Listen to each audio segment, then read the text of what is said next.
Director గారు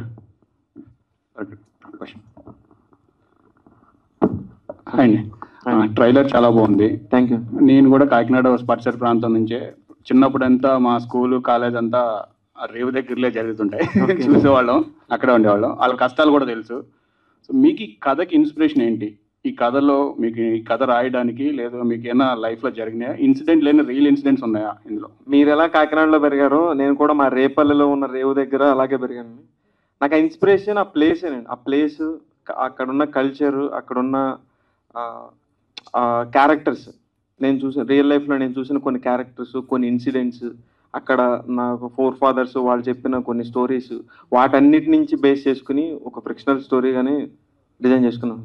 fictional స్టోరీయా లేదంటే కొంచెం మెసేజ్ ఏదైనా ఉందా వాళ్ళకి? అంటే ట్రైలర్లో చూస్తే ఒక బోట్కి ఇంజన్ తయారు చేయడం, అది ఇన్వెన్షన్ చేశారు కదా, ఆ ఇన్వెన్షన్ తాలూకు దాని వెనక జరిగిన డ్రామానండి ఇదంతా కూడా.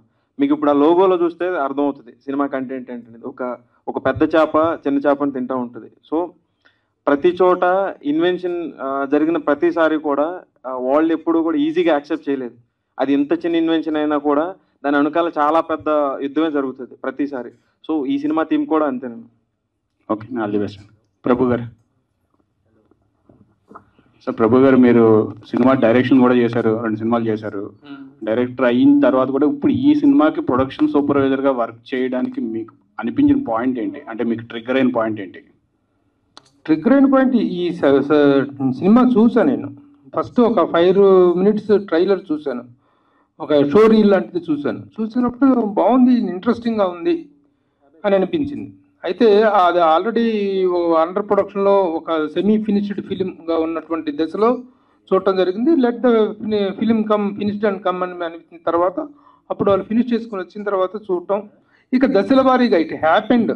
యాక్చువల్గా జర్నలిస్ట్ గా సీనియర్ ప్లస్ డైరెక్షన్ కూడా చేశారు కాబట్టి వాళ్ళకి ఇచ్చిన ఇన్పుట్స్ ఏమైనా ఉన్నాయా ఈ సినిమా పర్టికులర్ గా, ఈ సినిమా కథలో కానీ లేదంటే మేకింగ్ లో కానీ మీరు ఇచ్చిన ఇన్పుట్స్ ఏమైనా ఉన్నాయా? ఇన్పుట్స్ ఇచ్చే కొన్ని పోస్ట్ ప్రొడక్షన్ దశలోకి వచ్చిన తర్వాత కొన్ని ఇన్పుట్స్ ఇవ్వడం జరిగింది. అంత ఇన్పుట్స్ ఇవ్వాల్సిన అవసరం కూడా లేనంత రెడీమేడ్గా ఉన్నటువంటి కంటెంట్ ఇది. ఇంకా పర్టికులర్గా మనం ఇన్పుట్స్ ఇచ్చేసి అతను ఒక కన్విన్షన్లో చేశాడు, తనకంటూ ఒక టేస్ట్ ఉంది, తనకంటూ ఒక అద్భుతమైనటువంటి టేకింగ్ ఇది అభిరుచి ఉంది. కాబట్టి మనం పెద్దగా ఏలు పెట్టి చేయాల్సినటువంటి ఓవర్కాస్ రిలీజ్కి అవసరమైనటువంటి హెల్ప్. ఈ రోజున రిలీజ్ అనేటువంటిది ఎంత కష్టమో మీకు తెలుసు. సినిమా మేకింగ్ ఎంత ప్రాబ్లమో అంతకు 10 కష్టం సినిమా రిలీజ్ చేయటం. దానికి కావాల్సిన మార్గాన్ని మేము సుగమం చేయగలిగాము. దానికి కారకులు మురళీ గారు, నవీన్ గారు, వీళ్ళిద్దరూ జాయిన్ అవ్వడంతో, అంటే ఇప్పుడు అమెరికా నుంచి చాలామంది, ఇందాక శివ అడిగినట్లుగా చాలామంది ప్రొడ్యూసర్స్ అమెరికా నుంచి వస్తున్నారు. NRIs are very interestingly investing money in Telugu film industry nowadays. అయితే మురళీ గారికి, నవీన్ గారికి సినిమా పట్ల ఉన్నటువంటిది పిచ్చి కాదు, వ్యామోహం కాదు. It is a great passion with wonderful understanding the film. Cinema అనేది నిజంగా మేము ఎవరో ఒక పెట్టుబడి పెట్టే ప్రొడ్యూసరు దొరికితే చాలు అనేటువంటి ఇదిలో ఉన్న టైంలో పెట్టుబడితో పాటు విపరీతమైనటువంటి సినిమా ప్రేమ, సినిమా ప్యాషన్, అవగాహన ఉన్నటువంటి వ్యక్తులు నిర్మాతలుగా రావటం అనేటువంటిది మేము చేసుకున్న అదృష్టం, ఈ రేవు యూనిట్ మొత్తం చేసుకున్న అదృష్టం. All the best.